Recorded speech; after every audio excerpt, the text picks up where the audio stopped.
مساء الخير، يا رب تكونوا كويسين. النهارده هنعمل مع بعض ان شاء الله برام البطاطس باللحمه. مفيش بيت في مصر ما بيحبوش، وبطريقه سهله مش هتاخد معانا وقت نهائي. كل اللي هنحتاجه البطاطس بتاعتنا متقطعه بالشكل ده، وكميه اللحمه اللي هتستخدميها، ملح وفلفل، بقيه التوابل بتاعتنا، فلفل، ورق لورا، حبهان، بهارات لحمه، بابريكا مدخنه، بصل، 3 فصوص توم مهروسين، وعصير الطماطم بتاعنا. تعالوا نشوف هنبتدي نعملها ازاي. احنا كده جبنا البرام بتاعنا، واول خطوه هنعملها مع بعض ان انا هلف البصل بملح علشان ما يعملش ريحه على ما اخلص باقي الحاجه اللي انا هشتغل بيها النهارده. انا كده حطيت البصل، هبتدي احط عليه الملح والفلفل، وابتدي الفه مع بعض بالطريقه اللي انتوا شايفينها دي، عشان البصله زي ما يقولوا ما تصنش، ما تعملش ريحه.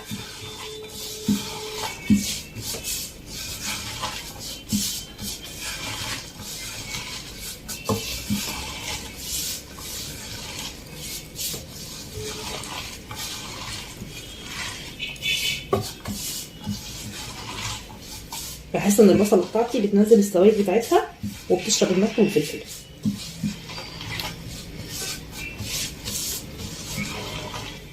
بعد ما فركت البصل بالملح الفلفل كده، هبتدي انزل بالبطاطس،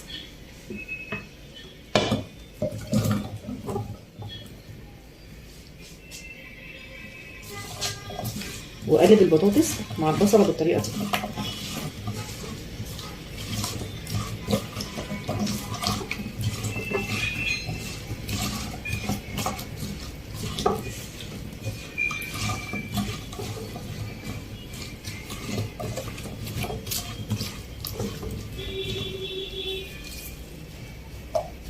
بالشكل ده زي ما انتم شايفين.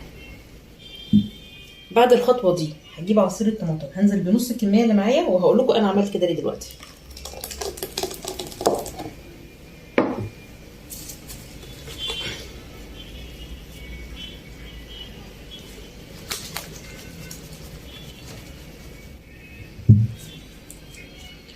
طبعا البطاطس لو اتقطعت وشلناها من الميه بتسمر، والبصل لو قطعناها وركناها على جنب على ما نعمل اي حاجه تانية بيعمل ريحه. فانا بالخطوه اللي انا عملتها دي لا البطاطس هتسمر ولا البصل هيعمل ريحه، وهخليها زي ما هي بالشكل ده، وهغطيها على ما نعمل اللحمه بتاعتنا، نديلها صدمه على النار ونيجي. احنا هنا هنعمل صدمه للحمه، او هنشوحها تشويحه بسيطه، مش صدمه بالمعنى الحرفي للصدمه، عشان خاطر اللحمه تحتفظ بالسوائل اللي فيها لحد ما لونها يغير.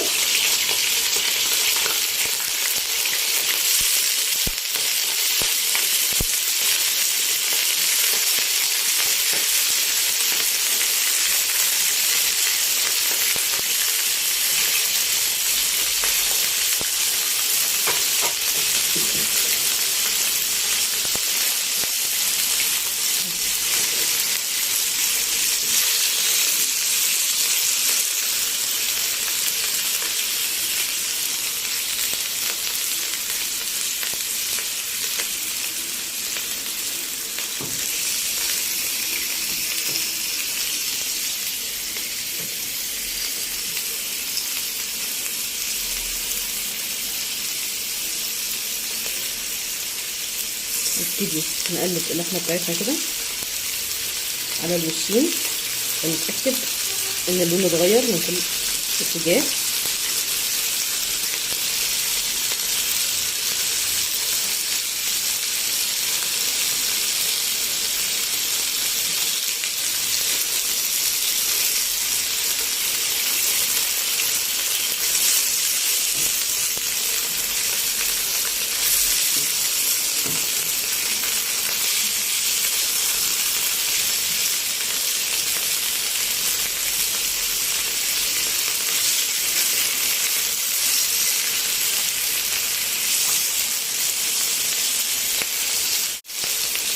زي ما احنا شايفين اللحمه بتاعتنا لونها اتغير،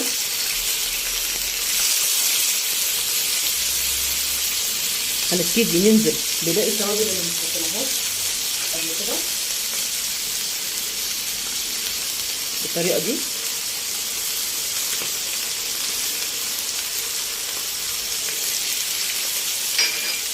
ونقلب تاني. الخطوه دي بتدي للحمه بصراحه لون رهيب وريحه حلوه قوي.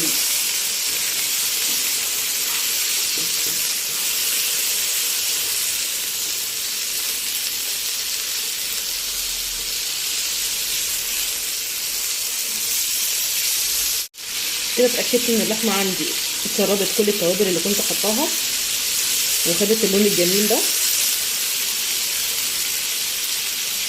هنزل عليها بقى بالثوم، وده بيخلي الريحه حكايه.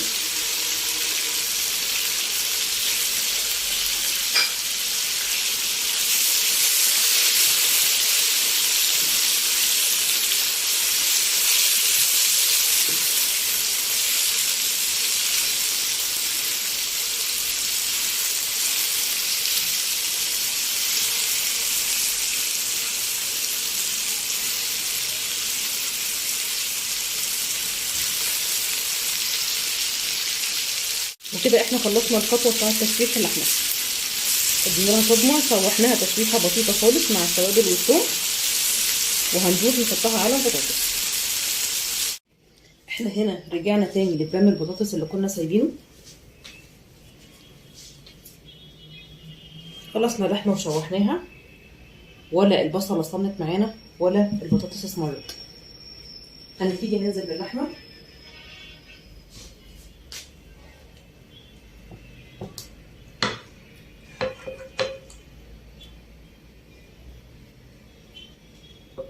بفضل دايما في البرام ان انا وانا بقطع اللحمه ما اقطعهاش قطع كبيره، عشان اللحمه بتغيب شويه في السوا عن الفراخ. ننزل بقيه التوابل وبقيه السمنه.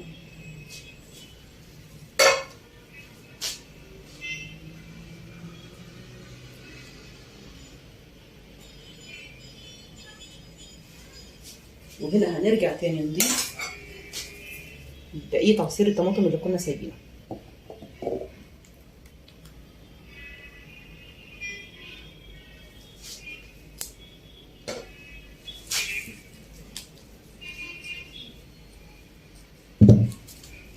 وهناخد البرام بتاعنا ندخله الفرن على درجة حرارة عالية الأول لحد ما الصلصة تغلي، وبعدين هنخليه على درجة حرارة متوسطة عشان اللحمة تستوي كويس.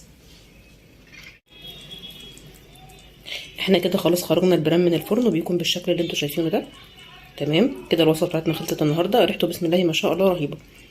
لو عجبكم الفيديو بتاع النهارده ما تنسوش تضغطوا على زرار اللايك وتشتركوا في القناة بتاعتي. كانت معاكم غادة سمير من قناة بوتي ماسة، واشوفكم بخير الفيديو الجاي ان شاء الله.